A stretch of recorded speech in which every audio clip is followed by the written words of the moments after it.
Hola, ¿qué tal? Mi nombre es Eduardo Alexander González Brito, soy del grupo 5, equipo 2 y hoy vamos a hablar sobre lo que es la República Representativa.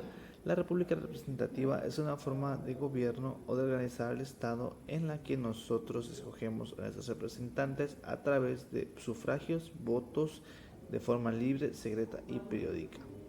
La soberanía reside en el pueblo y esta soberanía es ejercida por los gobernantes que el mismo pueblo determina. Las características son la existencia de partidos políticos que están conformados por grupos de personas que comparten los mismos intereses e ideologías en sectores específicos de la población, en la que el pueblo se siente identificado y de esta forma escoge a ellos como representantes. Y otra característica es la representatividad, que conforme la anterior se sienten identificados y a ellos se escogen como sus representantes u gobernantes. También vamos a hablar sobre lo que es la democracia. La democracia significa gobierno del pueblo para el pueblo. Esto quiere decir que dos cosas. Lo primero es que nosotros mismos podemos escoger a nuestros representantes mediante, habíamos hablado anterior, votos o sufragios de forma libre, secreta y segura. Y pues otra cosa significa también lo segundo, que nosotros también podemos ser representantes del pueblo, sin importar nuestra clase social, nuestra forma de pensar, mientras tanto se rija dentro de la ley. Espero haya quedado claro todo esto y les mando un saludo. Buenas noches, mi nombre es Freddy Alberto Ricardo Álvarez, soy del grupo 5 de Derecho 1. Soy encargado de mantenimiento, Liverpool, Altabrisa, Villahermosa, Tabasco.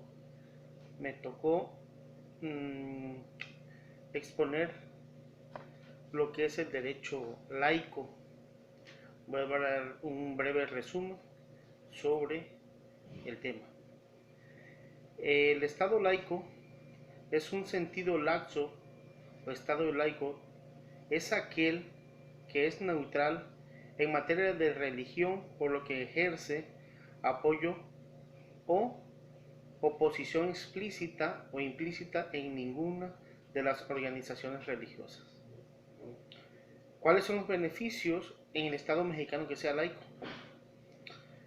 Las ventajas que podemos obtener a través de un Estado laico son las siguientes. Las personas dentro del Estado laico tienen libertad de elegir la religión que prefieran y tienen el derecho de exponer y expresarse libremente. Los principios de régimen del Estado laico son meramente sociales y no de índole religiosa. En este caso podemos decir o concluir que el Estado laico es del Estado mexicano, donde somos libres de expresarnos libremente y expresarnos libremente en la doctrina, en la religión, en el sexo, también se puede expresar ahora en estos tiempos. ¿Cuándo se dio que un Estado o México era laico? En México, a inicio de la Constitución de 1857, pero se afirmaba que si el país era un Estado laico, solo se reconocía la religión católica como religión oficial. La separación total de la Iglesia y el Estado se dio durante la Reforma, específicamente en 1859.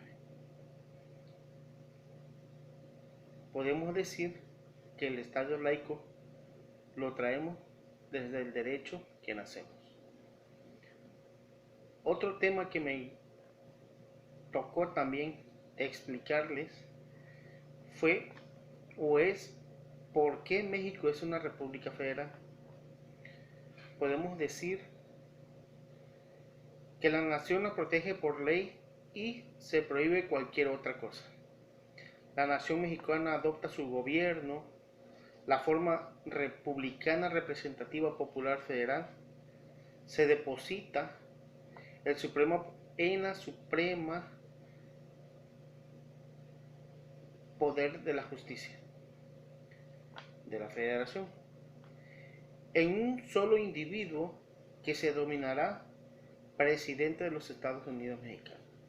En este caso es nuestro señor presidente Andrés Manuel López Obrador. ¿Qué significa que seamos una república democráticamente representativa o federal? Es decir, que el gobierno actúa representando al pueblo que lo eligió. Generalmente se utiliza la expresión democracia indirecta como sinónimo de reforma representativa. En el artículo 40 de nuestra Constitución dice: es voluntad del pueblo mexicano constituirse en una república democrática federal. ¿Qué es ser un país federal? El federalismo es una doctrina política que busca que en una entidad política o organización esté formada por organismos, estados, asociaciones, agrupaciones, sindicatos, etc., que se asocian delegando alguna libertad o poderes propios a otros organismos superiores, a quien representa la soberanía. Esto quiere decir que somos somos un país federal desde que nacemos también. Muchas gracias. Ok, buenas noches, mi nombre es Iván Alonso Vergara Torres. En esta ocasión me toca presentarles el tema de los tres poderes del Estado, esto para la materia de Derecho, de la licenciatura de Administración y Ventas. Vamos a comenzar por la cabeza, que es el Poder Ejecutivo. No es suficiente que el Poder Legislativo cree leyes. En algún punto, alguien tiene que establecer las condiciones para que puedan cumplirse. Para empezar, alguien tiene que publicarlas para que la gente las conozca. Esta labor recae sobre el Poder Ejecutivo. El Poder Ejecutivo de la Nación está en manos del Presidente de la República, y de cada estado está en manos de un gobernador. Tanto el presidente como el gobernador son los elegidos para la votación popular. El presidente puede exponer nuevas leyes del Poder Legislativo o sugerirle que haga cambios a leyes que ya existen. El presidente está al mando del Ejército, de la Policía Federal y de la Marina, y con la aprobación previa de la Cámara de Senadores puede mandar la actuación de nuestras Fuerzas Armadas en el exterior del país si así fuera necesario. La doctrina lo define como el conjunto de órganos estatales en que éste se deposita a los que se confía la administración pública y se encabeza por un funcionario denominado presidente. El presidente, como representante del Poder Ejecutivo, es el encargado de la administración de la Federación y de establecer relaciones en el ámbito internacional. Para cumplir su cometido, se auxilia de las Secretarías de Estado, dentro de las cuales están la Secretaría de Gobernación, Secretaría de Educación Pública. El Poder Judicial. La palabra judicial tiene que ver con la palabra justicia y con la palabra juez. El Poder Judicial estudia las leyes creadas por el Poder Legislativo y con ese conocimiento juzga a quienes cometen faltas. En México el tribunal más importante se llama Suprema Corte de Justicia. La conforman 11 jueces que reciben el nombre de ministros. Ellos duran 15 años en el puesto y son designados por el Senado de la República a partir de un tema propuesto por el Ejecutivo Federal. Se entiende en dos sentidos, uno orgánico y otro funcional. Conforme al primero, denota a la judicatura misma, es decir, al conjunto de tribunales federales estructurados jerárquicamente y dotados de distinta competencia. Bajo el segundo sentido, dicho concepto implica la función o actividad que los órganos judiciales del Estado desempeñan. El Poder Judicial de la Federación se integra por la Suprema Corte de Justicia de la Nación, el Tribunal Electoral y el Consejo de la Judicatura Federal.